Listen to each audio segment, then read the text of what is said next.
So in this lesson, we are going to look at the words solubility and saturation. Solubility is the ability to dissolve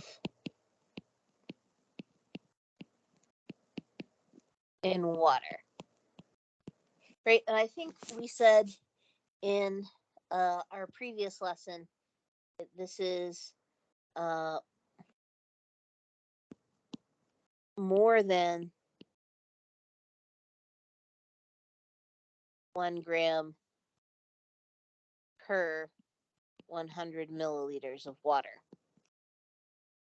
Okay, saturation is a different word. So as long as something can dissolve more than 1 gram per 100 milliliters of water, we say it is soluble. Saturation refers to the maximum quantity of solute that can dissolve at a given temperature and pressure. So you know that if you heat water up, you can dissolve more salt in it, right? So if you've ever made, pasta, some people put the salt in the water before they boil it, and not all of it dissolves. But by the time it boils, all of it has dissolved. So the higher the temperature, the more salt will dissolve. So if something is saturated, it holds the most amount of solute, or like the most amount, say, of salt that it can without raising the temperature.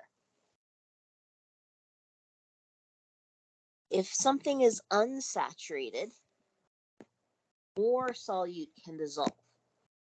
So if I had a container of water with a little bit of salt in it, I could add more salt to it and it would dissolve.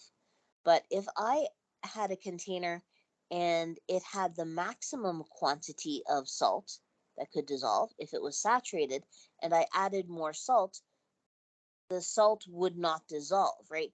You would see the crystals of salt and they would collect on the bottom of the container. So there is a maximum amount of solute that we can add to water. And once we've added the maximum amount, the rest isn't going to dissolve. It's just going to fall to the bottom of the container and continue to be a solid, continue to be a crystal. Now, here is a interesting third state that we can be in.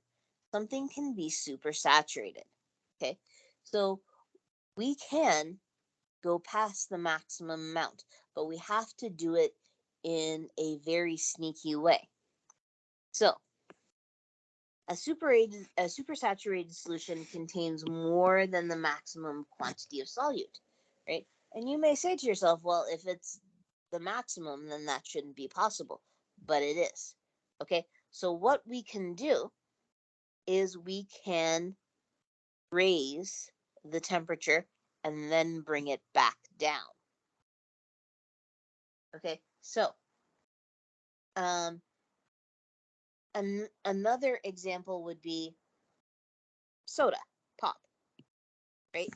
So when you have that 2-liter bottle of pop fresh from the store and you open it up for the first time, you hear that sound of all of the gas escaping the container. And so when it's in the bottle before you open it, it actually is a supersaturated solution. It contains more than the maximum amount of carbon dioxide. And that's because when they bottle it, they increase the pressure. By increasing the pressure outside, it's very difficult for gas to escape. It sort of forces the gas into the soda. if you have one of those soda stream machines, it sort of does the same thing. So you get these canisters of carbon dioxide that are pressurized, right? So there's a lot of gas in a little teeny tiny container. And um, when you use the machine, right, it allows the gas to escape, but only into the soda that you're making. And you can get more than the maximum amount in that way because it's under pressure.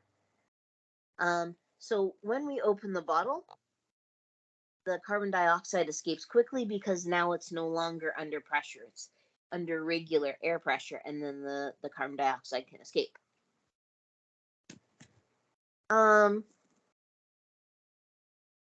So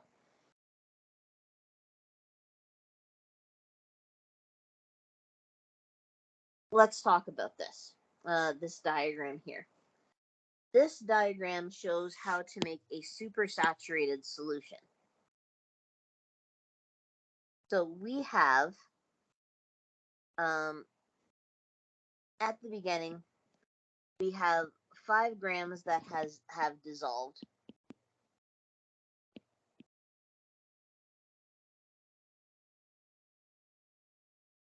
And 95 grams that are undissolved.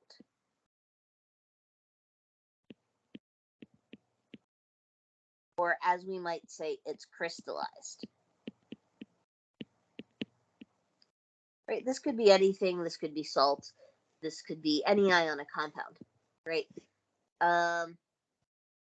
So this is at 25 degrees Celsius. This is normal room temperature.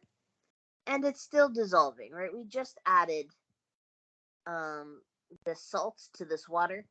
And so it's still in the process of dissolving. We have to wait a little while. Maybe we could stir it, right, to help it dissolve. And after a while, it's finished dissolving.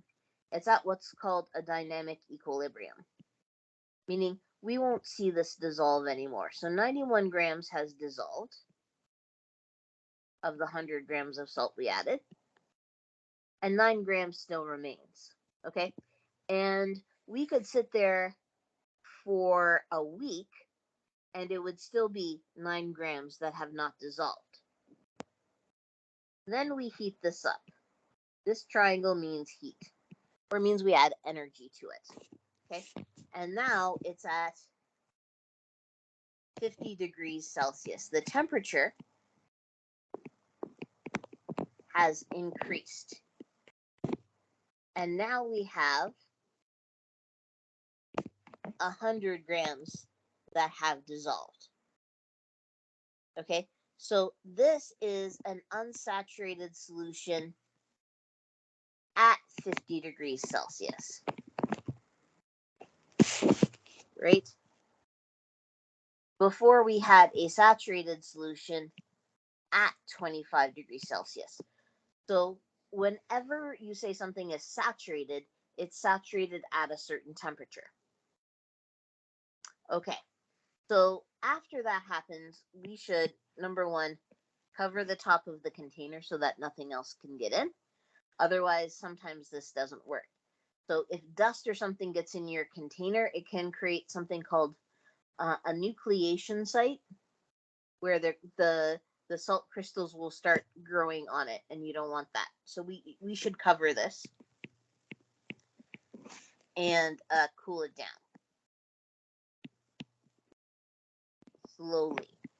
So basically, you take your 50 degrees Celsius solution and you put it on the counter and you cover the top and you forget about it. Don't jiggle it, don't touch it, leave it alone. Then it goes back to 25 degrees Celsius. But all 100 grams is still dissolved.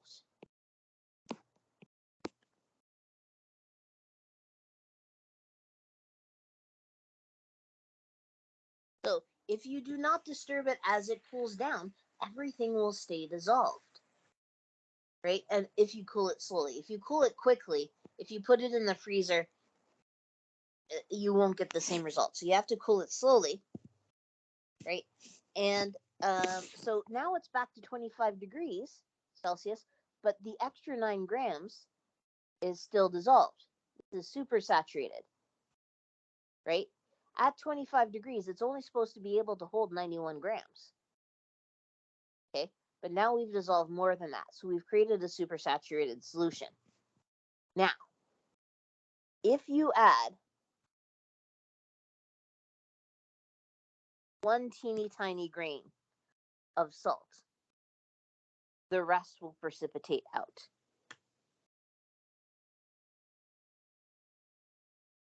Right? If you open the container and you put one little teeny tiny grain of salt on it, it will be it will start the rest of the salt crystallizing, because it provides that nucleation site, that site where things can add on to. An example of this, and maybe I'll post a video or a link to YouTube video. You can do this at home. If you have some baking soda and some vinegar, you can make something called hot ice, right? So what you're going to do is you're going to add some baking soda and some vinegar to a pot. And you're going to let it fizz, right? And you're going to create something called sodium acetate, okay? Which is just a dissolved ionic compound. And then you're going to boil down the sodium acetate. And then you'll get something, and then you're going to leave it somewhere to cool down, put something over the top of your pot, and you're going to create a supersaturated solution. Supersaturated solutions are very, very fun, because as soon as they have just a little something, this little salt crystal, this little nucleation site,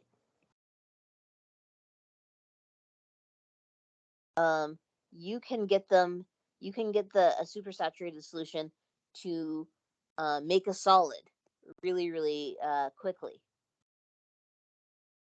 And all you have to do is add like a little grain of salt, or you could add your hand, and it'll go solid. It'll turn like in 1 second. It'll turn to a solid. It used to be liquid. It'll turn to solid. Or you can pour it out, and when it reaches the table, it turns into a solid. It's really, really neat. I will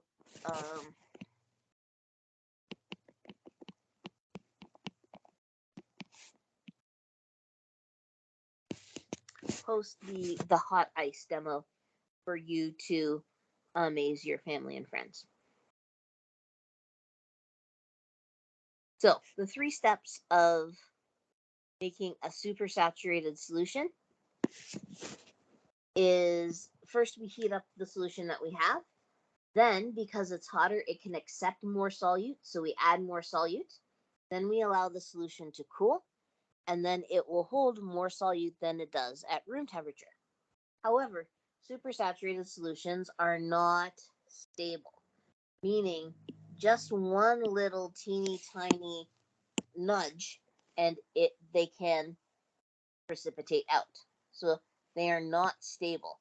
Sometimes by stirring or adding a crystal of solute, which is called a seed crystal, the excess solute precipitates out. Okay, so here you have a saturated solution, and if you add a couple of crystals to it, all of a sudden, I don't know why my pictures are doing weird things in this unit. I'm going to have to take a look into that. I'm sorry about that. You can turn everything into a solid. It's really neat. The excess solute will always precipitate out if you disturb it. How can we tell if a solution is saturated, unsaturated, or supersaturated? Supersaturated. If the solution is unsaturated, we can add more solute and it will dissolve.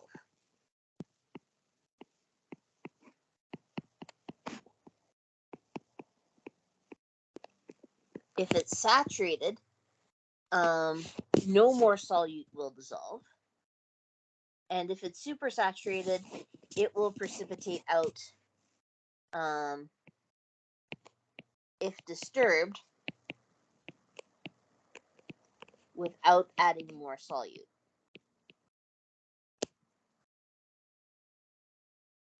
If instead of adding more salt, you add your hand and all of this crystal comes out of solution, that means it was supersaturated.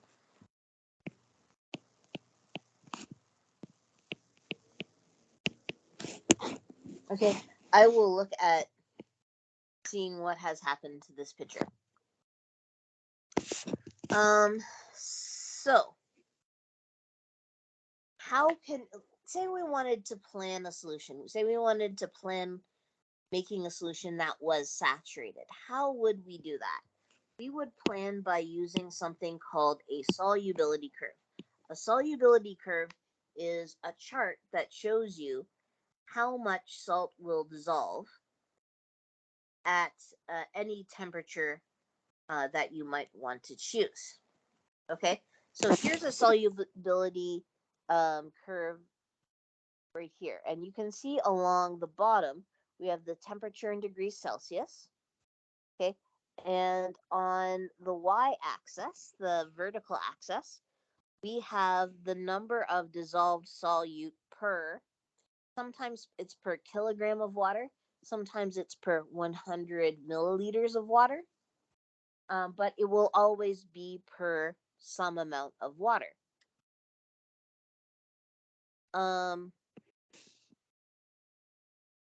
So we've talked about solubility. It's the amount of substance, the maximum amount of substance that can be dissolved. Let me write that down. The maximum amount of substance that can be dissolved in a given amount of solute at a given temperature. And this solubility curve is a graphical representation of solubility. Each point along the curve represents the maximum mass of solute that will dissolve at a temperature. So, for example, I know that at 30 degrees Celsius, I can dissolve 40 grams. Let me write this down. At 30 degrees Celsius, I can dissolve a maximum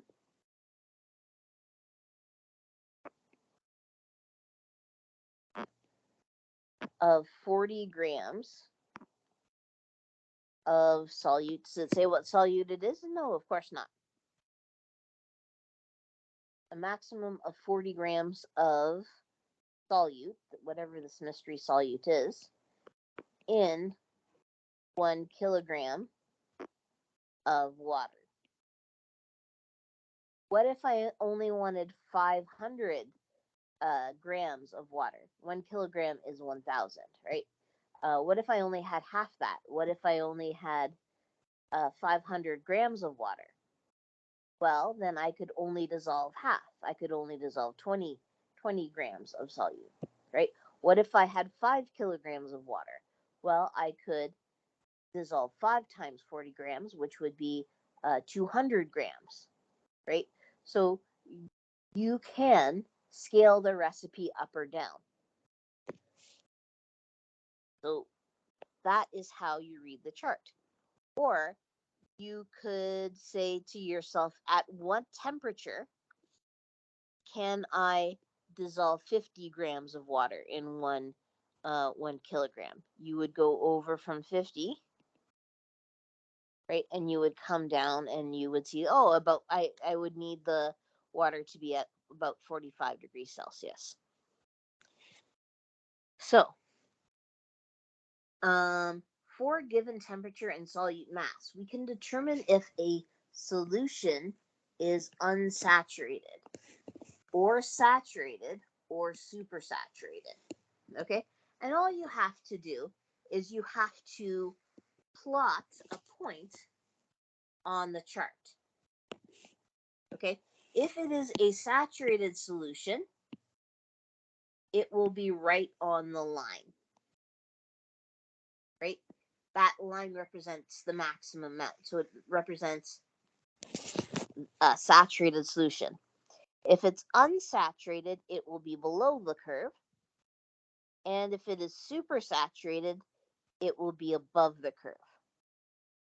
Okay, so I can give you a temperature and an amount of solute, and I can ask you whether this would be an unsaturated, a saturated, or a supersaturated solution. Let us try some questions. Okay, so if I have 55 grams of solute dissolved in one, so all of these are 1 kilogram of water, right? The same as our the y-axis on our chart. If it were a different number, we'd have to do some multiplication stuff. At 50 degrees Celsius. Okay, so 55 grams.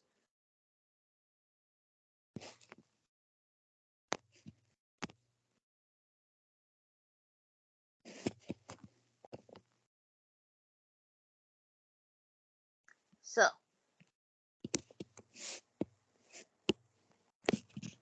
and what at 50 degrees Celsius? Okay, so here's 50 degrees Celsius, right? And here is, so if I were to plot 55 grams, it would be here, right? This would be 55 grams at,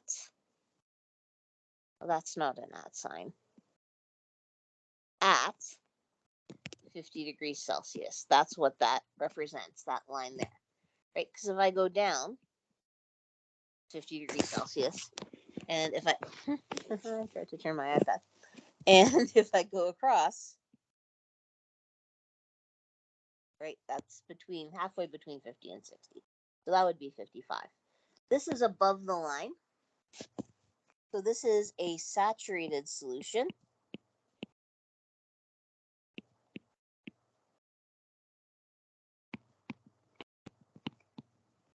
Because this point exists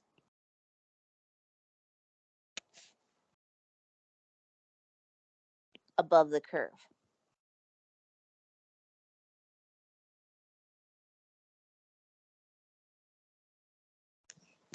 "35 grams of solute are dissolved in 1 kilogram of water at 50 degrees Celsius." So if we go back up and we find 35, that would be about here.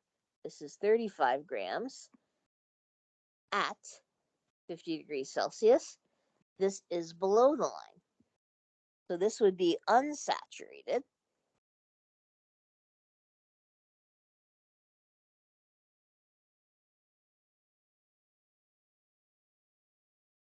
And that's because this point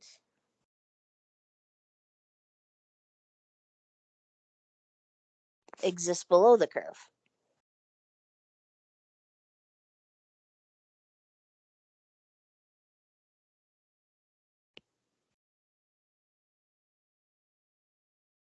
Exactly 50 grams of solute. I think you are going to know where this is going. This is 50 grams.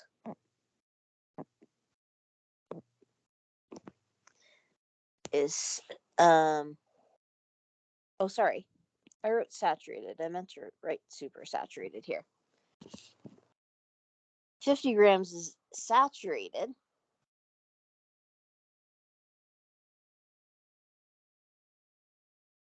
because this point exists on the line.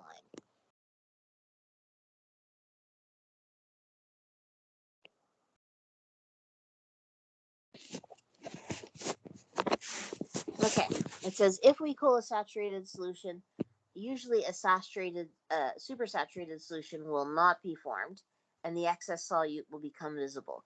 We can calculate how much solute will precipitate out by using the graph. So it says example, use the graph to determine how much solute will precipitate out if the solution is cooled from 50 is cooled from 50 degrees. So it's going to be a saturated solution is going to go from 50 degrees to 10 degrees. Okay, so at 50 degrees Celsius, 50 grams at 50 degrees Celsius, 50 grams of solute can dissolve.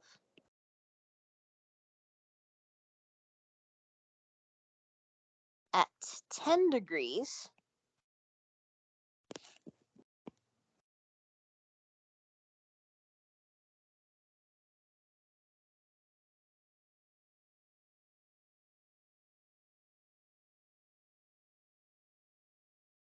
maybe about 33.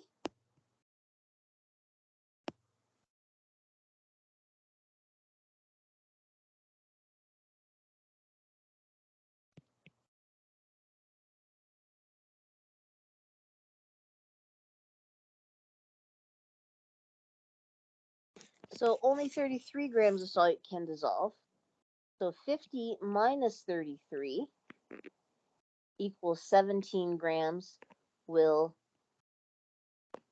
precipitate, meaning it will crystallize or come out of solution. Since substances have different solubilities, cooling a solution may precipitate out one solute but not the other. This is called selective precipitation, and we can use this to separate out different components of a mixture. Kind of neat. Here we have a photo that is once again not complete and makes me very irritated. This is, don't worry, we have one in the homework that is just about as good. So you can have solubility curves all on one graph, and you could use this graph to figure out like how to separate two ionic substances. So for example, this yellow is lead nitrate, and this green is potassium nitrate. So if I cool a a mixture of those two things, the potassium nitrate is a steeper line, and this will start to precipitate out first.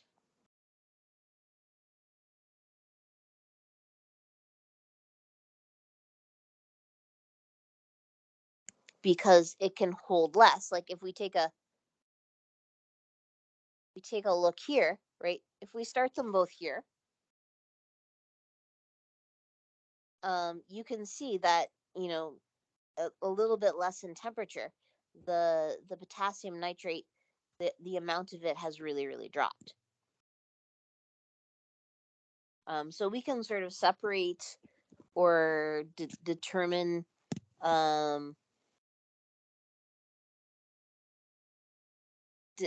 what I want to say. We can separate out the potassium nitrate sort of using these types of steps. Now, if you'll notice, the solubility curves for ionic compounds, most of them go up and to up and to the right.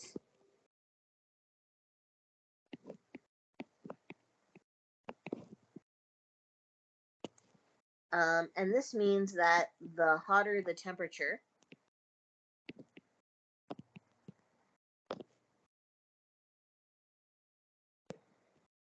the more substance can dissolve.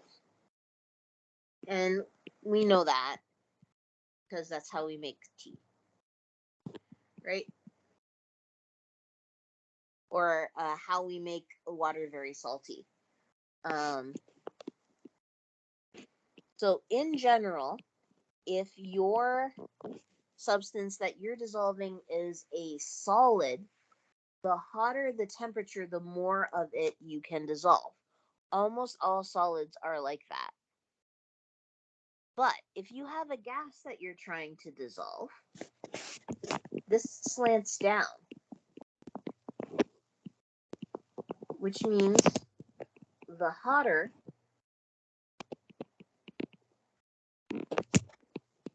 the water, the less gas can dissolve.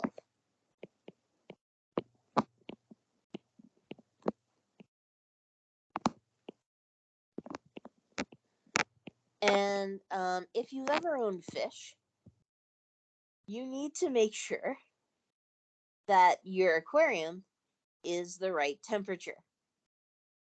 Because if you put a cold temperature fish in a warmer temperature, a tropical aquarium, what's going to happen is that fish is going to suffocate. It's going to not have enough oxygen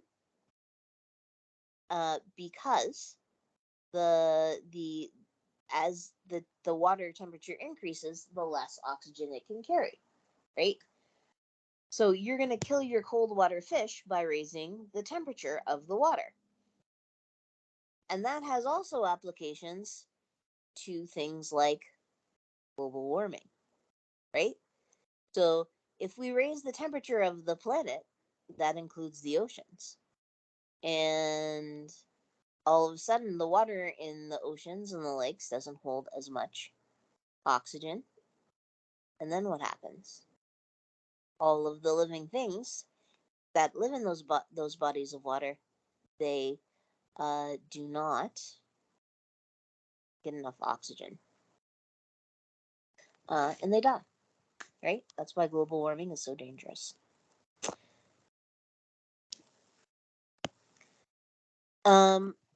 So if you're a gas, the pressure is also important, right? We talked about the soda pop, right? If we increase the pressure, we can get more carbon dioxide gas, that's the gas in soda, to dissolve than normal. But pressure only works in terms of gas. Pressure has little effect on solids and liquids because these states are not very compressible, right? So we can compress air and other gases and compress oxygen, carbon dioxide, but we can't really compress solids. If we were in a classroom, right, I would show you this with a syringe. So you could fill a syringe with salt and you could attempt to compress the plunger, nothing would happen. If you put a little bit of water, if you fill the syringe with water and you try to press the plunger, maybe it would move just a little tiny bit. But if you fill the syringe with gas, you could press it until, depending on how strong your hands are, you can really, really compress it, right? So gases can be compressed, so they're affected by pressure, but liquids and solids are not. So pressure can affect the solubility of gases, but it cannot affect the solubility of solids or liquids. So if you increase the pressure on, your pasta water, it's not going to dissolve more salt. So as far as solubility goes, for solids, liquids, and most ionic compounds, solubility increases with an increase in temperature. For gases, solubility decreases with an increase in temperature, and for gases, solubility increases with an increase in pressure. This is important stuff. So I would put a star. Factors affecting the rate of solubility. So that's how fast something dissolves.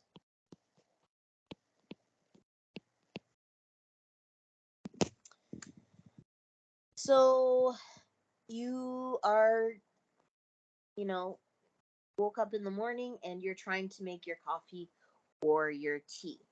And you add water, you have your hot water and you add your tea bag and you add your sugar, and your sugar just does not seem to want to dissolve, right? How can we make it dissolve faster? A lot of different things. So there are things to consider. The first thing to consider is the nature of the solute and the solvent. Okay? Particularly, you can't really control the type of bonding, but you can control the size of particles. So, if you're adding your sugar to your tea and you add a sugar cube to your tea, it's going to take a while for all of the particles to break off the sides of that sugar cube, right? So there are particles in the middle of that sugar cube that won't touch water for a while. They have to wait till all of their friends surrounding them get dissolved, and then they will have a chance to get dissolved. And then you have just like regular sugar, right? Regular granulated sugar that you buy at the store, right? That those are smaller particles than a sugar cube, so it will dissolve faster than a sugar cube. Or you could do something crazy and you can get powdered sugar. Powdered sugar, for the most part, is just regular granulated sugar that has been ground very fine. There is a little bit of cornstarch in powdered sugar to keep it from clumping together. So you could, if you really, really want to make sure your tea is sweetened or your coffee is sweetened very quickly, you could add icing sugar to your coffee. It might have a little bit of a cloudy, starchy appearance, but it will definitely dissolve faster. Also, you have to consider the actual particle size. So we have here, this first one here. This is an alcohol. This is methanol, and this is very soluble.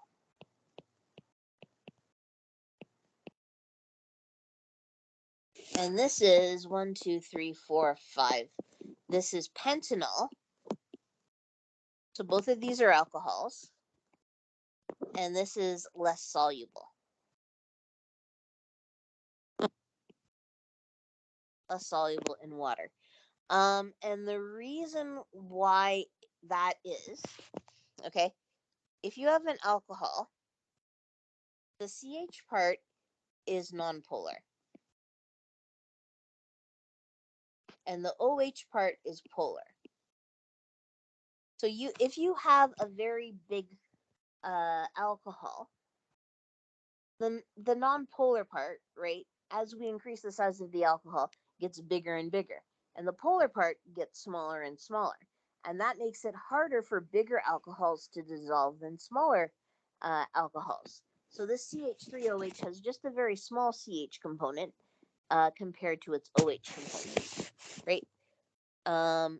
So the larger the size of the non-polar part of the molecule, the slower it dissolves, and the less it dissolves.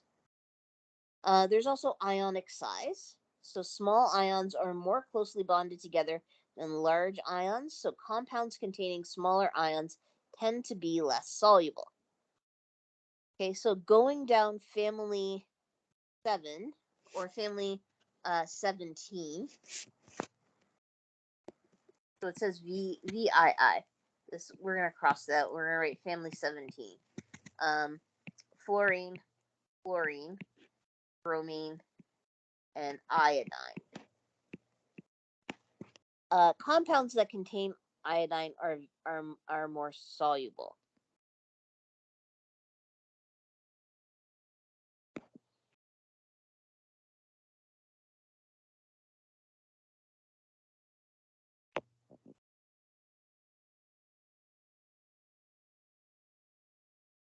So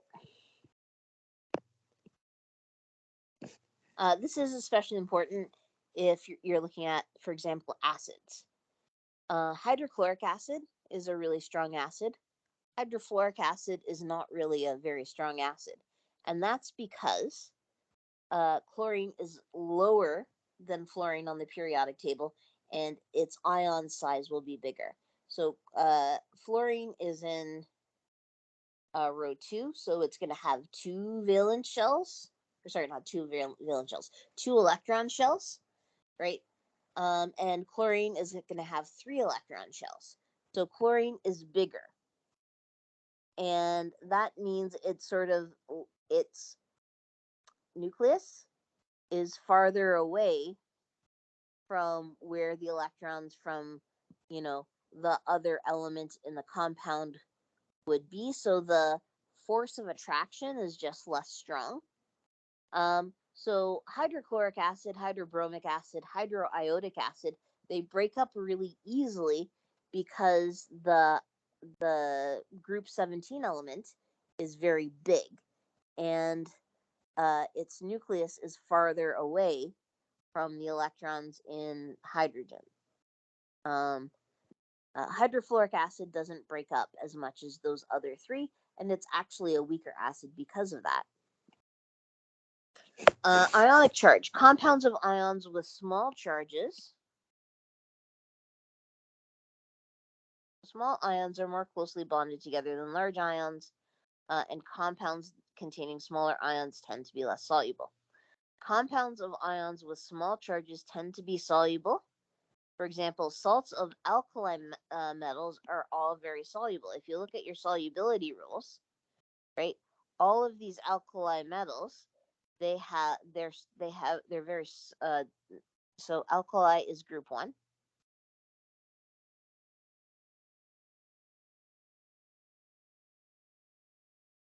Has 1 valence electron, and the charge is always +1. Right? Because they have a low charge, everything's soluble. But if you take a larger polyatomic ion like phosphate, that has a charge of 3 minus, and a lot of its compounds are insoluble. So if you go back to your solubility chart, take a look at what elements are very, very soluble and what polyatomic ions are not very soluble in compounds, and you'll see a pattern. Okay, the higher the charge, the less soluble it is, right? Because things with higher charges, they have a stronger like electrostatic pull, right? 3 minus is going to be very attractive to a positive charge, whereas 1 minus might not be as attractive to a charge.